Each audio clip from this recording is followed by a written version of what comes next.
Welcome to a journey back in time, to an era long before roads, railways, or airplanes. A time when the world was wild, untamed, and vast. How did early humans with no maps or machines navigate sprawling landscapes, cross raging rivers, or reach distant islands? Today, we're diving into the incredible story of how early humans traveled, exploring the ingenuity, resilience, and adaptability that allowed them to spread across the globe. From the dusty savannas of Africa to the icy tundras of Europe and the distant shores of Australia, their methods of movement shaped the course of human history. So, let's step into their world and uncover the secrets of their travels. The story begins over 2 million years ago with our early ancestors, like Homo habilis and Homo erectus.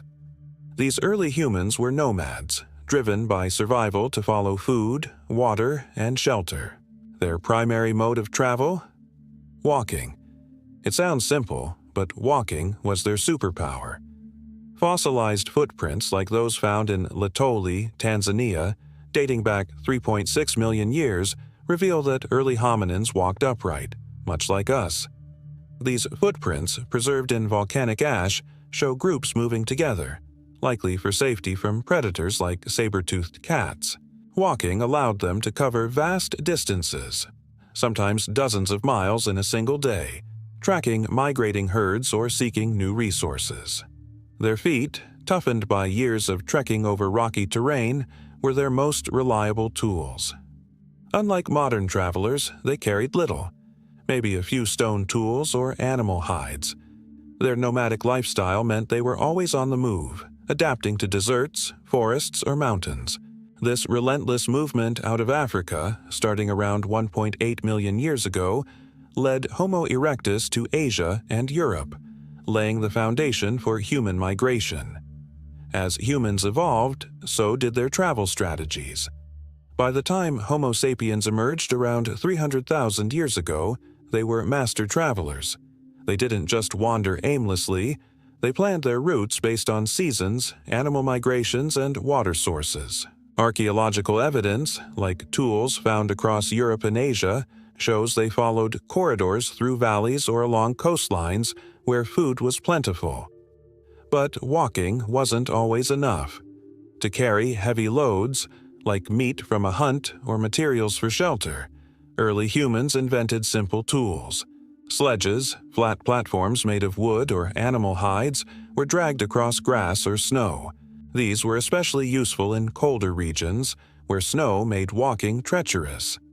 In Siberia, archaeologists have found evidence of sled-like structures dating back tens of thousands of years. Dogs, domesticated as early as 20,000 BCE, became travel companions, pulling sledges or carrying packs. This partnership between humans and dogs was a game-changer, making it easier to transport goods over long distances.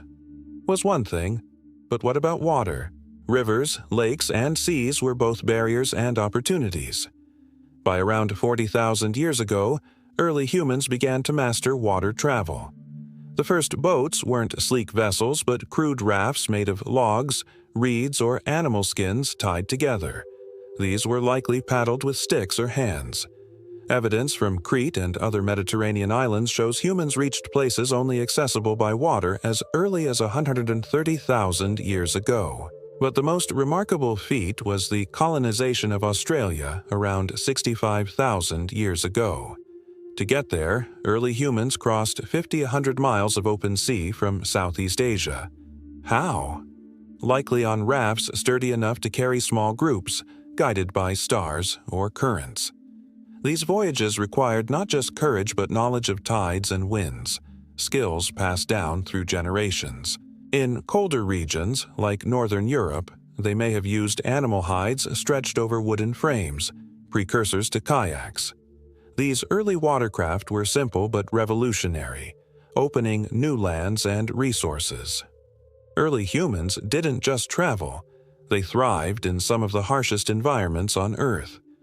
During the Ice Age around 20,000 years ago, much of Europe and North America was covered in glaciers. Yet humans crossed into the Americas via the Bering Land Bridge, a now submerged strip of land between Siberia and Alaska. This wasn't a leisurely stroll, it was a grueling trek across icy plains, with temperatures plunging below freezing. They wore animal furs for warmth and used fire to survive bitter nights.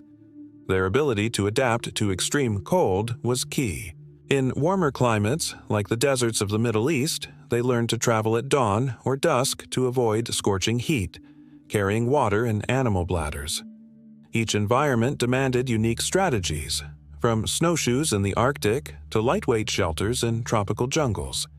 These adaptations weren't just about survival, they were about exploration, pushing the boundaries of where humans could live.